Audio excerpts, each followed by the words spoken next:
खुलुमबाय सिबिजाथाव दिनैनि बे कसुगाव आरो हल्टुगाव डिभिजननि सिङाव थानाय मोन 54टा ग्राम सभानि बानजायनायाव जोंनि फरेस्ट बिफाना होनो थांनाय जलेसिरि हालामनि बे गुवार फोथाराव हा फोरमान बिलाइ राननाय हाबाफारि एबा लैंड टाइटल सर्टिफिकेट डिस्ट्रीब्यूशन जा प्रोग्राम बे प्रोग्रामाव बाहागो लानो हानाय जोंनि गसाइगाव बियाबनि मानाव गेदेर एमएलए बिथां जिरन बसुमतारी हाबाफारियाव बाहागो लानो हानाय बे बियाबनिनो एमसीएलए थामहिनबा जोंनि बिटिआर सरकारनि एम उकिल मुसाहारि बिथां एडमिनिस्ट्रेशन लाइननिफ्राय नुजाफैनो हानाय एडीसी एबा जोंनि बे हाखौ सामलायनाय एबा खामानि मावनायाव मैखोम बाहागो लानाय पीडी बिथां इस्लाम डांगरिया आमार कसुगाव डिविजनर डीएफओ सन्मानीय सिन्हा डांगरिया हल्टुगाव डिविजनर डीएफओ जयंत ब्रह्म डांगरिया आरो मঞ্চত उपविष्ट সকলো डिस्टिंग्विश गेस्ट सन्मानीय আজি लैंड टाइटल सर्टिफिकेट डिस्ट्रीब्यूशन এই প্রোগ্রামত উপস্থিত আমার বেনিফিশিয়ারি রাইজ আই মাতৃসকল ভাতৃসকল বিটিআৰৰ সকলো শান্তিকামী শ্ৰদ্ধাৰ ৰাইজ মই দুটা ভাষাত খুব স্পষ্টভাৱে ক'ব বিচাৰিছো অসমীয়া আৰু বড়ো ভাষাত মই প্ৰথমত বড়ো ভাষাত কৈলো কথাবোৰ যেন আমি আমাৰ এই বিটিসি অঞ্চলত তথা সন্মানীয় প্ৰমোদ বড়ো ডাঙৰীয়াৰ নেতৃত্বত আমাৰ চৰকাৰে শান্তিৰ স্বাৰ্থত সমন্বয়ৰ স্বাৰ্থত ঐক্যতাৰ স্বাৰ্থত সকলো ৩৫ লক্ষ বিটিআৰবাসী যি সকলো ব্যক্তিয়ে ভাৰতীয় নাগৰিক হৈ পেলাই আমাৰ ভাৰতৰ উন্নতিৰ স্বাৰ্থত আমাৰ ভাৰতৰ গণতন্ত্ৰৰ ওপৰত নিৰ্ভৰ কৰি আমাৰ যে মৌলিক অধিকাৰ সেই মৌলিক অধিকাৰটো সন্মানীয় প্ৰমোদ বড়ো ডাঙৰীয়াৰ নেতৃত্বত কেনেকৈ আমি পাবলৈ সক্ষম হৈছোঁ এইবোৰ কথা মই খুব স্পষ্টভাৱে আজি আমাৰ এই মঞ্চত উপস্থিত আৰু এই সভাত উপস্থিত বা লেণ্ড টাইটেল সাৰ্টিফিকেট ডিস্ট্ৰিবিউশ্যন প্ৰগ্ৰামৰ এই মুহূৰ্তত উপস্থিত সকলো ব্যক্তিকে মই জনাই দিবলৈ থিয় হৈছোঁ দ্বিতীয়তে মই সাংবাদিক বন্ধুসকলক ধন্যবাদ জ্ঞাপন কৰিছোঁ আপোনালোকৰ মাধ্যমেৰে আজি আমি বিটিআৰ চৰকাৰে যোৱা 3 বছৰত কি কৰিলে সেইখিনি কথা ব্যাখ্যা কৰাৰ লগতে আপোনালোকৰ মাধ্যমেৰে সমাজখনত আমি আমাৰ কৰণীয় কামটো কেনেকৈ আগবাঢ়িছে এইটোৰ বিষয়ে ক'বলৈ পাৰিম जोंनि बिटिआर हालामाव थामहिनबा बिटिसिआव गासै 8,970 स्क्वायर किल'मिटारनि सिङाव हा दं बिनिनो 34% फरेस्ट लैंड बे 34% फरेस्ट लैंडनिनो 14% दिनै इनक्रस जाबाय बे इनक्रस जानाया बर'फोर दं आदिवासी भाइफोर दं गुरखा भाइफोर दं राजबंशी सूत्रधर राभा गार गासैबो जाति जनगोष्ठी जायफोरखौ दिनै बे 14% जोंनि बिटिसि हालामनि बा बिटिआर हालामनि फरेस्ट हानि सिङाव थानाय मानसिफोरनो एबा नखरफोरनो 2006 मायथाइनि फरेस्ट डुवेलार एक्ट बायदियै जोङो हानि मोनथायखौ जोङो दिनै रानना होबोगासिनो दङ आरो बिनिनो दिनै कसुगाव आरो हल्टुगाव डिभिजननि सिङाव 54टा ग्राम सभानि सिङाव 10,048 सा सुबुंनो एबा 10,048टा नखरनो जोङो लेन्ड टाइटेल सार्टिफिकेटखौ राननो नागिरदों। बे 10,048 नखरनि गेजेराव 1,240 नखरफोरा आदिबासि आरो गुरखा सम्प्रदायनि। दानिया गुबै बाथ्रायाव जों फैदो। जोंनि सरकारा मानव गेदेर प्रमद बर' बिथांनि दैदेननायाव 2020 मायथाइनि 15 डिसेम्बराव जेब्ला जों सरकारखौ गायसनदोंमोन, बे समाव मानव गेदेर प्रमद बर' बिथाङा फरेस्ट बिफानखौ सामलायनो थाखाय आंनो आखायाव गथायदोंमोन। आंखौ फरेस्ट बिफाननि EM हिसाबै बिथाङा सायख'दोंमोन। बेनि थाखाय आं मानव गेदेर प्रमद बर' बिथांखौ हामबाय होनो आंनि गोरबोनि सिंनिफ्राय।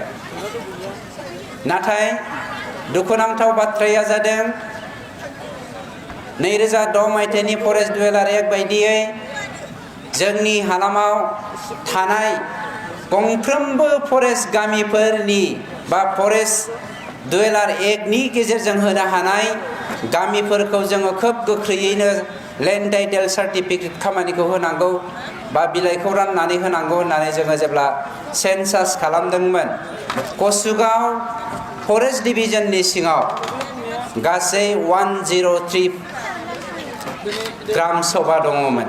103 ग्राम सभानि गेजेराव मोनबैसेया हा होथावना खामानि जानानै दङ, बेखौ जेब्ला आङो DFO बिथांजोंबो सावरायदोंमोन आरो जोंनि दैदेनगिरि बिथांमोनजों लकेलनि, हालामनि आरो ग्राम सभानि आफादगिरि नेहाथारिफोरखौ लोगो हमनानै सोंदोंमोन, बिथांमोना बै समाव होनदों जों बेनि खबरखौ दा सार मोननो हायाखै, मा जादों मा मादों, उदिस गैया होननानै। जेब्ला बे बाथ्राखौ खोनादों, बे हालामनि हाखौ जेब्ला सार्भे खालामग्रा मानसिया फैनानै सार्भे खालामदोंमोन, बिनि गुदि बिजौखौ संदाननानै आङो बे खामानिखौ गोख्रैनो मावनांगौ होननानै बिथोन होनाय लेखा आं हामबाय होनगोन।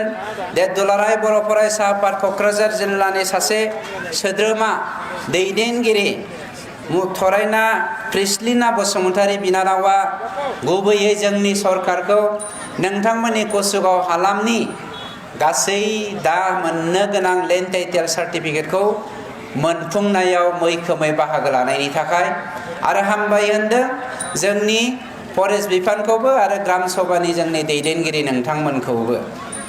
जिखियानो जायाथों, मोनसे बाथ्राखौ जोङो स्पष्ट खालामनो नागिरदों।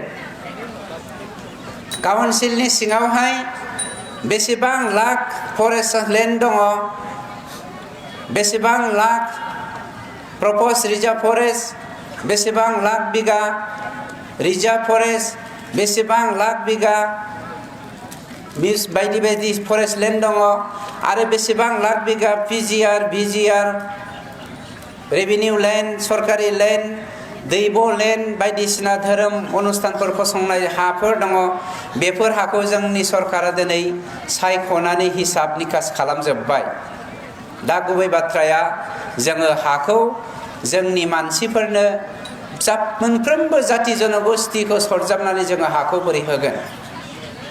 मोनसे सोंनाय फैदों। रायजो राजा नोंथांमोना जुदि जोंनि सरकारखौ हेफाजाब खालामाब्ला, रायजो राजा नोंथांमोना जुदि जोंनि गामियाव थानाय गामिनि दैदेनगिरिफोरखौ हेफाजाब खालामाब्ला, जोंनि जा मावनो लानाय थांखि, बे थांखिखौ जों मालाबाबो जाफुंनो हानाय नङा। दाखालि बाक्सा जिल्लानि मोनसे हालामाव आङो थांनाय बैसागुनि मोनसे प्रग्रामाव दुलाराय बर' फरायसा आफादनि बैसागु खुंनाय हाबाफारियाव बाहागो लाहैदोंमोन। बे बाहागो लानायाव बाक्सा जिल्लायाव 7,000 नखरा एके स्पेसियेलि बर' एरिया, बे 7,000 नखरा PGR लेन्डआव दङ। दा PGR बे गमात हायाव थानाय मानसिफोरनो हानि पाट्टाखौ माबोरै होगोन होननानै जोङो सावरायनानै जेब्ला SDLC आव पास खालामनानै बेखौ दैथायहरनो नागिरबायमोन, बे समाव BPFनि माखासे दैदेनगिरिफोरा बुंबाय जोंनि मानसिफ्रा प्रमद बर' आरो फेरेंगानि आखाइजों होनाय हाखौ लानो नाङा। जोंनि सरकारा नै बावैसोनो मास मोननैनि उनावनो जोंनि सरकारा फैफिनगासिनो दङ हाग्रामायानो सिब जाफिनगोन हाग्रामानि आखाइजों जोङो रानना होगोन आं मानो बुंदों आं BPF खौ सोंखारिनो नागिराखै रायजो राजाखौ माबोरै थगायदों आं बेखौसो बुंनो नागिरदों दानिया दुखुनांथाव बाथ्राया 7,000 नि गेजेराव 2,000 आ BPF मोन 5,000 आ EPFL दाना बै 2,000 आ एप्लाइ खालामाखिसै मोनथायनिफ्राय जानगाराव थांबाय आरो मोनसेबाव दाखालि जोङो रानिखाथायाव उत्तर रानिखाथाया दिनैसिमबो जुरिब जायाखै सा रुनिखाथाया BTC हालामाव 50टा गामि दङ 50टा गामि दङ बे 50टा गामिया दिनैसिमबो जुरिब जायाखै जोंनि सरकारा मानाव गेदेर प्रमद बर' बिथांनि दैदेननायाव बेसेबां हाया जुरिब जायै दङ बेसेबां गामिया बेफोरखौबो जोङो दिनै नागिरनानै बहनजोब्बाय बे 50टा गामिखौ जुरिब खालामनानै मानसिफोरनो जोङो हा रानना होनो थाखाय थियारि जाबाय आरो जोङो ड्रन सार्भे खालामबाय जोंनि सोरबा सासे फंबाय बेवहाय ड्रन बिर होबाय थादों बेफोरबायदि गिदिर ड्रन बिर होनानै जोङो हाखौ मेप खालामजोब्बाय जुरिब खालामजोब्बाय बे समाव रानिखाथा ओनसोलनि माखासे दैदेनगिरिफोरा खाम्फानि न'आव ज' मिटिं जाबाय जानानै मा होनबाय रावबो मानसिया फोथायनाङा बे प्रमद बर'आ थगायदोंसो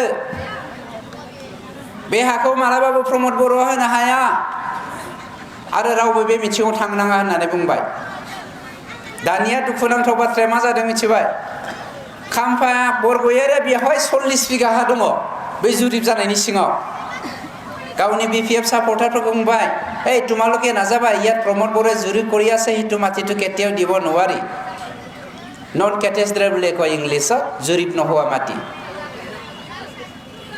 কাম্পা ডাঙৰীয়াৰ এই অঞ্চলত কিন্তু 40 বিঘা মাটি আছে যি গাঁওখনৰ মানুহবিলাকে মাটিৰ কাৰণে কাম কৰিবলৈ প্ৰতি বিঘাত 50 টকাকৈ মাটি উঠাইছিলে পইচা উঠাইছিলে মাটিৰ কাম কৰিবৰ কাৰণে তেওঁলোকে অফিচৰ আদালতৰ যাওঁতে পইচা লাগিব গাড়ী ভাড়া লাগে তেল খৰচ লাগে কিবা কিবি কৈ পেলাই 50 টকাকৈ তেওঁলোকে পাৰ বিঘা উঠালে কাম্পাৰ যে 40 বিঘা মাটি আছে বাকি BPF সাপোৰ্টাৰ সকলক ক'লে তোমালোকে পইচাও দিব নালাগে আৰু যাবও নালাগে যদি কি কয় আমাৰ সন্মানীয় প্ৰমোদ বড়ো ডাঙৰীয়াৰ নেতৃত্বত প্ৰমোদ বড়ো ডাঙৰীয়াৰ UPPL চৰকাৰে মাটি দিবলৈ সক্ষম নাই বুলি কয় কিন্তু মনে মনে তেওঁ 40 বিঘাৰ কাৰণে 50 টকাকৈ টকা এই কমিটিক দি দিলে কিমান লজ্জাজনক কথা গামিনী मानसिफोरखौ बुंबाय जोंनि BPFफ्रा थांनाङा प्रमोद बर'आ हा होनो हाया किन्तु गावनि 40 बिघानि हानि थाखाय 50 थाखा करि बियो किन्तु फैसाखौ हरखुमाबाय जोंखौ बुरबक साजायबाय जाय बर' हारिया 7,000 बोसोर बे हालामाव रायजो जादों आरो बे 7,000 बोसोर रायजो जानाय बर' हारिया दिनैसिमबो हा दखरसे गैजाया 2003 मायथाइनि 10 फेब्रुवारियाव जेब्ला जोंनि BTAD एकर्ड जादोंमोन बे समाव जोंनि बर'फ्रा BTC हालामाव बर'लेण्ड हालामाव 34% हा दंजायोमोन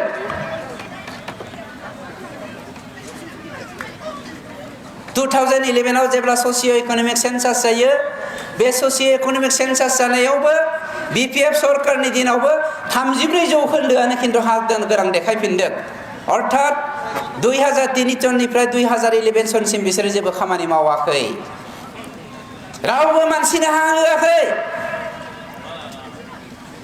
फरेस्ट लेन्डआव थानाय मानसिफोरनो लेन्ड टाइटेल सार्टिफिकेट होनो आवगायबोआखैमोन हाग्रामा डाঙৰীয়াৰ নেতৃত্বত যোৱা 17 বছৰে মাত্ৰ 15,000 ব্যক্তিকে মাটিৰ পাট্টা আৰু লেন্ড টাইটেল সাৰ্টিফিকেট দিছিলে 17 বছৰত মাত্ৰ 15,000 ব্যক্তিকে মাটি দিছে ফ্যামিলিকে সন্মানীয় প্ৰমোদ বড়ো ডাঙৰীয়াৰ নেতৃত্বত আমাৰ চৰকাৰে আজি এই ঘণ্টাৰ সময়ত 1,10,000 ফ্যামিলিক 3 বছৰৰ আমি মাটিৰ পাট্টা আৰু লেন্ড টাইটেল সাৰ্টিফিকেট দিবলৈ সক্ষম হলো 1,10,000 3 বছৰত আমি আজি এক দিনত 10,000 ফ্যামিলি 10,048টা ফ্যামিলিক লেন্ড টাইটেল সার্টিফিকেট দিবলৈ গৈ আছো ধন্যবাদ দিছো আমাৰ অফিচাৰ সকলক ধন্যবাদ দিছো আমি লিডাৰ সকলক ধন্যবাদ দিছোঁ আপোনালোকক, য'ত নেকি আপোনালোকৰ সহায়ত, আপোনালোকৰ আশীৰ্বাদত এইখিনি কাৰ্য আমি কৰিবলৈ সক্ষম হ'বলৈ গৈ আছোঁ। এই দিনত 10,000, 17 বছৰত 15,000, বেছিভাগ ডিফাৰেঞ্চ দङ। গাवसोरो हानि खामानिखौ मावगासिनो दं। আৰু আটাইতকৈ লজ্জাজনক কথাটো, তেওঁলোকে অকল old revenue area and the forest area আমি যদি এড কৰে, দুটাক মিলাকে 15,000 ফেমিলিক লেণ্ড টাইটেল চাৰ্টিফিকেট আৰু ম্যাদী পাট্টা দিছে। কিন্তু আমি সন্মানীয় প্ৰমোদ বড়ো ডাঙৰীয়াৰ নেতৃত্বত আমাৰ চৰকাৰে 1,10,000 আজি হক দিবলৈ সক্ষম হৈছে। আটাইতকৈ লজ্জাজনক কথাটো কি হ'ল, তেওঁলোকে মাটি দিয়া নাই, কিন্তু নিজেহে মাটি লৈছে। সাংবাদিক বন্ধুসকলক ৰেকৰ্ড কৰিবলৈ অনুৰোধ কৰিছোঁ। তেওঁলোকে মাটি দিয়া নাই, কিন্তু তেওঁলোকে মাটি লৈছে। আপোনালোকে চাওক, 17 বছৰত 20,000 হেক্টৰ মাটি তেওঁলোকে, মাটি নহয়, forest land, propose reserve area and reserve area destroy কৰি পেলাই তেওঁলোকে চাহ বাগান, ৰাবাৰ বাগান আৰু তামোলৰ বাগান বনাইছে। কিমান জানে? 20,000 হেক্টৰ যদি আমি হিচাপ কৰোঁ, প্ৰায় 1,80,000 বিঘা মাটি হ'ব। তাৰে মাজত তেওঁলোকে টি গাৰ্ডেন বনাইছে, বিপিএফে চাহ বাগান বনাই দেন, 58টা চাহ বাগান, ৰিজাৰ্ভ ফৰেষ্ট আৰু প্ৰপ'জ ৰিজাৰ্ভ ফৰেষ্ট 86টা ৰাবাৰ বাগান বনাইছে, আৰু 61টা তেওঁলোকে বিভিন্ন ধৰণৰ বাগান বনাইছে। টোটেল 205টা এৰি অঞ্চলত 206 নজ তেওঁলোকে বাগান বনাইছে, টি গাৰ্ডেন, ৰাবাৰ গাৰ্ডেন আৰু তামোলৰ বাগান। এই 205 ঠাইত 20,000 হেক্টৰ তেওঁলোকে মাটি দখল কৰিছে। 20,000 হেক্টৰ। 20,000 হেক্টৰটো যদি আমি 1 লাখ কিমান হ'ব, 1,80,000 বিঘা তেনেকৈ চামথিং হ'ব।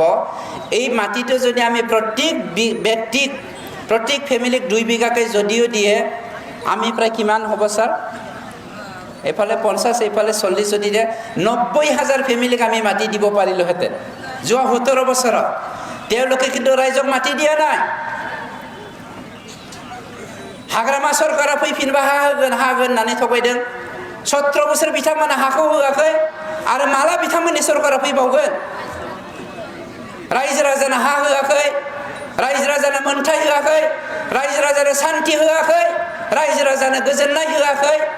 बिथांमोना जोंनि गेजेराव बर' आदिबासि ब्लाड सेट खालामदों, बिदा फंबायनि गेजेराव ब्लाड सेट खालामदों, बर' मुसलमाननि गेजेराव ब्लाड सेट खालामदों, डिस्ट्रयल लाबोदों। शान्तिनि बेरेखा खामानि मावदों। पानी अलप दिबो। शान्तिनि बेरेखा खामानि मावदों, किन्तु दिनै होनदों हाग्रामा सरकारा फैफिनगोन, जोङो नोंथांमोननो हा होगोन। रायजोफोर, आं दिनै नोंथांमोननो लिरनानै होलांगोन, बे थावनियाव हाग्रामाया आरो 15 बोसोर बे ओनसोलाव राजा जानो हाफिनलिया। 15 বছৰ হাগ্ৰামা কেতিয়াও আহিব নোৱাৰে। কিয় নোৱাৰে মই লিখিতভাৱে দিব পাৰিম। কিয়নো 17 বছৰে যি মুছলমানসকলে, যি আদিবাসীসকলে বিপিএফৰ হাওপৰ দৰে কাম কৰিছিল, এই মুছলমান আৰু আদিবাসীসকলক তেওঁলোকে ঠগিছিলহে। মাত্ৰ মাটি দিম, তোমালোকক অধিকাৰটো দিয়া হ'ব, কিন্তু চাবা এইবাৰ যদি আমাক ভোট নিদিয়ে, এইটো হাগ্ৰামাৰ কোৱা কথা, অহাবাৰ কিন্তু তোমালোকক আমি ইলেকশ্যন কৰিম। তেনেকৈ ভয় ভাবুকিৰে তেওঁলোকে 17 বছৰ চলাই আহিছিল। বিকল্প ৰাস্তাও নাছিল আমাৰ। কিয়নো কিবা এটা যদি কোনোবা বিপিএফক কয়, 5 পিনে থাকে, তেওঁ আগপিনে বুকুত ডেগাৰ সানিছিল। जोंनि सासे बिमानि 2 फिसाखौ सासेनि बेरेखायै थुनजुलायनानै जोंनि गेजेराव सिथारलायहोनाय, जोंनि अनसुलि बिमानि 2 आहारखौ, थाइसेखौ बिस आरो थाइसेखौ अमृत खालामनानै जोंनि गेजेराव थैलायनायनि बाना बोहैहोनाय, बेफोर खामानिनि अनगा बिपिएफआ जेब्लाबो खामानि मावाखै। दिनै जोंनि बे जलिसिरियावहाय जोङो 10,000 व्यक्तिनो हा राननो थांगासिनो दङ। बे 10,000 व्यक्तिनो होनाय समाव दा बिपिएफफोरा गामि गामि हाबनानै बुंदों, এই তোমালোকে এই প্ৰমোদ বড়ো আৰু ফেৰেঙ্গা আৰু উইলছন হাজদাই দিব বিচৰা আমাৰ কি কয় উকিল ডাঙৰীয়াই দিব বিচৰা মাটিৰ চাৰ্টিফিকেটটো নল'বা। সিহঁতে ঘৰে ঘৰে গৈ দিব লাগিব বুলি কৈছে। দৰকাৰ লগা নাই হাগ্ৰামা ডাঙৰীয়া, দৰকাৰ লগা নাই। আমি ৰাইজৰ লগত আছো, ৰাইজৰ হৈ কাম কৰিম। আমি প্ৰতিশ্ৰুতি দিছোঁ শান্তি আনিম, শান্তি আমি প্ৰতিষ্ঠা কৰিব পাৰিছোঁ।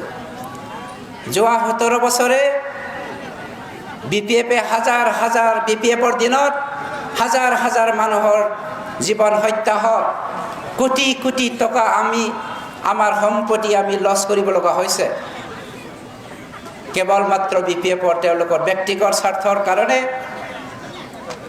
আমি সকলো শেষ কৰিবলৈ বাধ্যত পৰিছিলোঁ।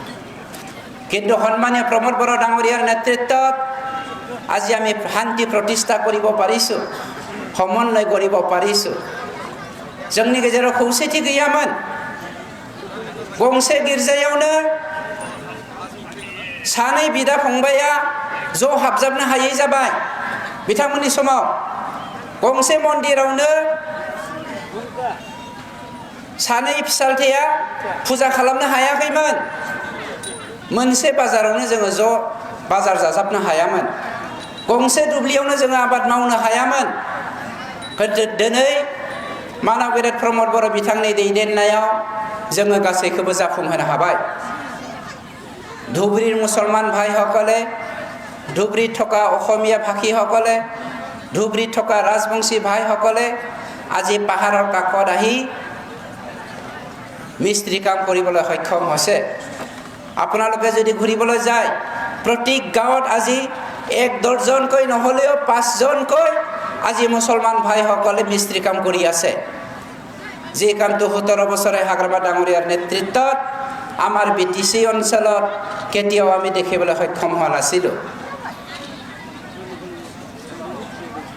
17 বছৰৰ ভিতৰত আমাৰ আদিবাসীসকলক মই অথনিয়ে কৈছোঁ, আদিবাসীসকলক অকৰা বুলি ভাবি তেওঁলোকে অকল ভোটৰ স্বাৰ্থতহে কাম কৰিবলৈ দিছিল। আপোনালোকে যদি বিচাৰে 17 বছৰত কোনো আদিবাসী ব্যক্তিক আজি লেণ্ড টাইটেল চাৰ্টিফিকেট দিবলৈ সক্ষম হোৱা নাই। সিদিনাখন আমাৰ যেতিয়া ইলেকশ্যন কেম্পেইন হৈ আছিল 2020 চনৰ ইলেকশ্যনৰ আগত, তেতিয়া দেওশ্ৰী অঞ্চলত কোনোবা মুৰ্মুক বসুমতাৰী দেখুৱাই, কোনোবা হাজদাক নাৰ্জাৰী দেখুৱাই 2 নম্বৰী চাৰ্টিফিকেট ডিষ্ট্ৰিবিউশ্যন কৰিছিলে। মোৰ নিজৰে ৰেকৰ্ড আছে, এতিয়াও মই হোৱাটছআপত দেখুৱাব পাৰোঁ।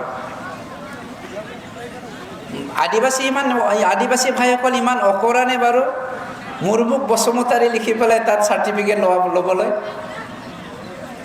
চাওকচোন আমাক কিমান বুৰ্বক সজাইছে। কিন্তু আজি সন্মানীয় প্ৰমোদ বড়ো ডাঙৰীয়াৰ নেতৃত্বত, সন্মানীয় উইলছন হাজদা ডাঙৰীয়াৰ নেতৃত্বত, সন্মানীয় আমাৰ উকিল মুছাহাৰী ডাঙৰীয়াৰ নেতৃত্বত আপোনালোকৰ এই অঞ্চলত জিৰণ ডাঙৰীয়াৰ বসুমতাৰী ডাঙৰীয়াৰ নেতৃত্বত আজি 1240টা আদিবাসী আৰু নেপালী ফেমিলিক, গোৰ্খা ফেমিলিক আমি লেণ্ড টাইটেল চাৰ্টিফিকেট ডিষ্ট্ৰিবিউশ্যন কৰিবলৈ গৈ আছোঁ। गतिके दिनै जोंनि बयनिख्रुइबो रंजाथावना बाथ्राया जादों जोङो मोनसे बाथ्राखौ जेब्लाबो गोसोखांनांगोन। राजखान्थिनि थाखाय जोंनि मोनथायनिफ्राय जों मालाबाबो गोजान दाथां। 17 बोसोर BPFआ हा होगोन होननानै थगायबोबाय, কিন্তু बिथांमोना होआखै। दा बुंदों এতিয়া হাগ্ৰামাই কৈছে সেইদিনাখন ধুবুৰীত গৈ পেলাই এটা মুছলমান এৰিয়া ভাইসকল 17 বছৰ আমি মাটিৰ পাত্তা দিবলৈ সময় আজৰিয়ে নাপালোঁ, আমি বেলেগ কামত ব্যস্ত আছিলোঁ। এইবাৰ আমাৰ চৰকাৰ আহিব, সকলো মুছলমান ভাইসকলক আমি মাটিৰ পাত্তা দিম। সকলো মুছলমানসকলক। যি হাগ্ৰামা ডাঙৰীয়াই একটা ঈদগাৰ নামত, কবৰস্থানৰ নামত, গীৰ্জাৰ নামত, মছজিদৰ নামত, বাথৌ থানচালিৰ নামত ব্ৰহ্ম মন্দিৰৰ নামত এক পোৱা মাটিও আজিলৈকে ৰেজিষ্টাৰ কৰি দি নাপালে সেই ব্যক্তিক আপুনি বিশ্বাস কৰেনে যে মুছলমানসকলক আদিবাসীসকলক নন বড়ো কমিউনিটিসকলক মাটিৰ পাট্টা দিবলৈ সক্ষম হ'ব আছে আমাৰ মাজত বহুতো দালাল ব্যক্তি আছে বহুত দালাল ব্যক্তি আছে সেই দালালসকলে আমাৰ জাতিটোক বেচিছে 100 টকাৰ কাৰণে 1000 টকাৰ কাৰণে 1 লাখ টকাৰ কাৰণে জাতিটো বেছি আছে তেনেকুৱা ব্যক্তিৰ পৰা সাৱধান হ'বৰ কাৰণে মই ব্যক্তিগতভাৱে আপোনালোকক অনুৰোধ কৰিছোঁ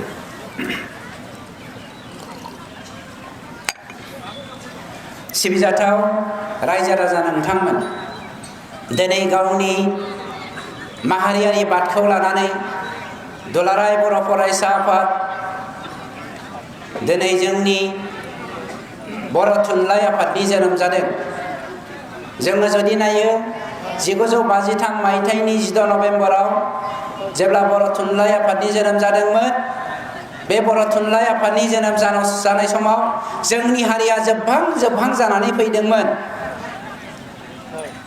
1967 मायथाइनि 15 फेब्रुवारियावहाय जेब्ला जोंनि दुलाराय बर' फरायसा आफादनि जोनोम जादोंमोन बे समावबो बर' हारिया गावनि थामोनथा आरो थामोनथाइनि सोमोन्दै जेबो साननो रोङामोन बिटिसि सुक्ति जादोंमोन हाग्रामा महिलारि आरो दुलाराय बर' फरायसा आफादनि दैदेननायाव बे बिटिसि सुक्तिनि गेजेरजों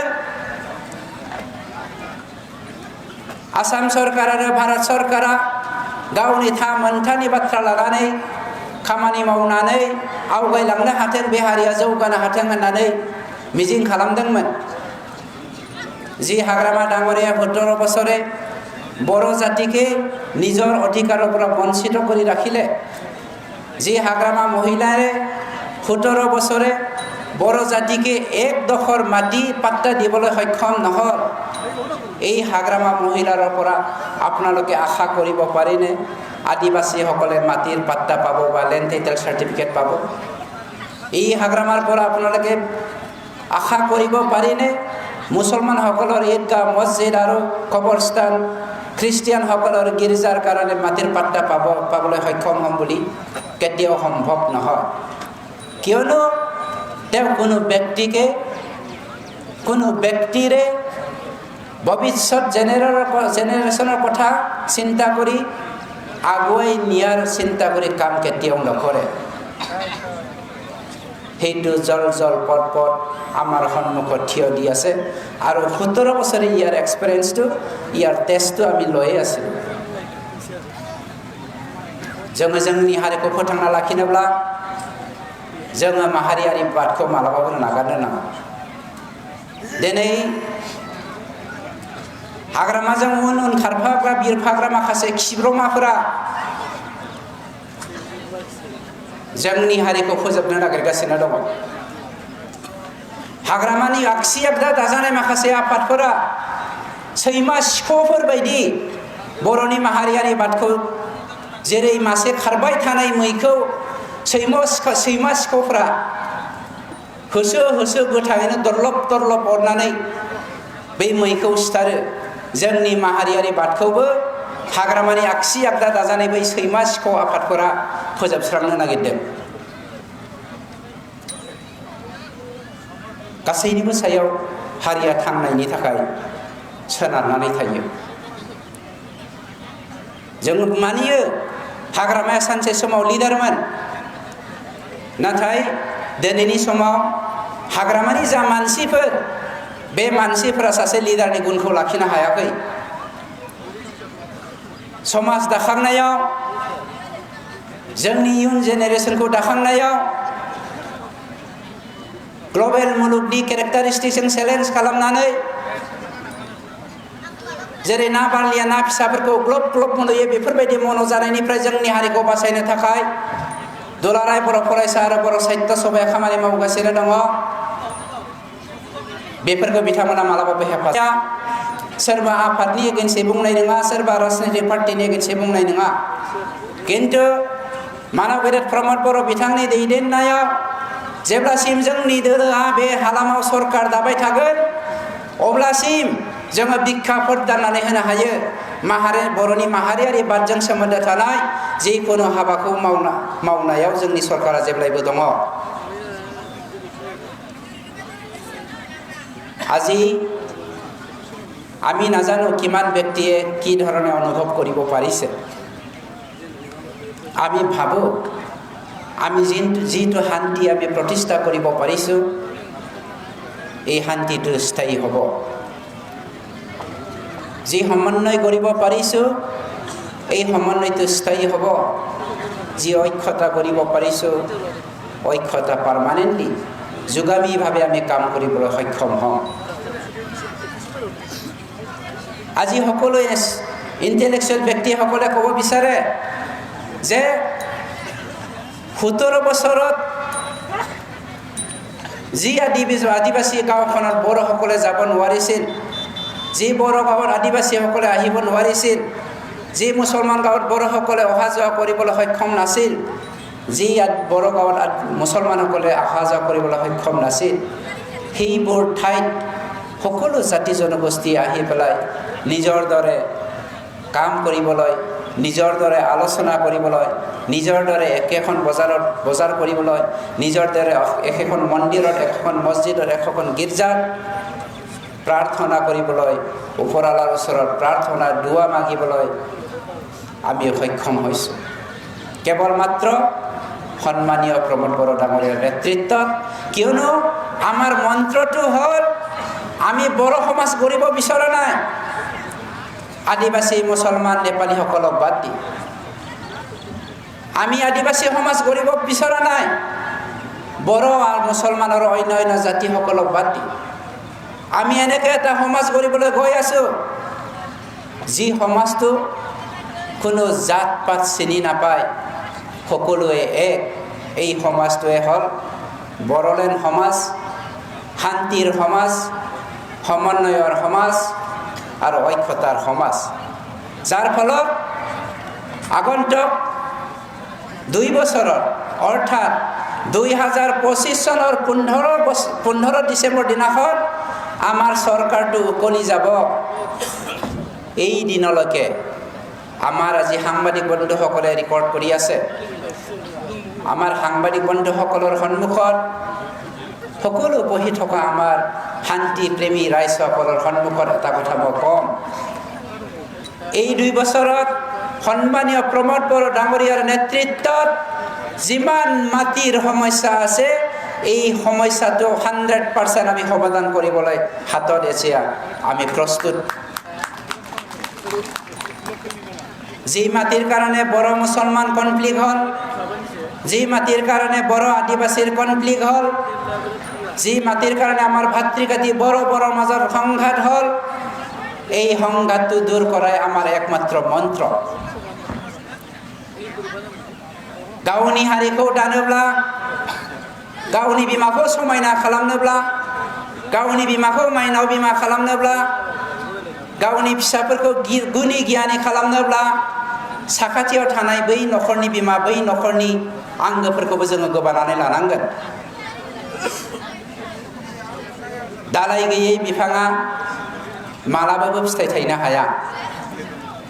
जाय बिफाङा दालाय बरहा बे बिफाङा बांसिन फिथाइ थायो।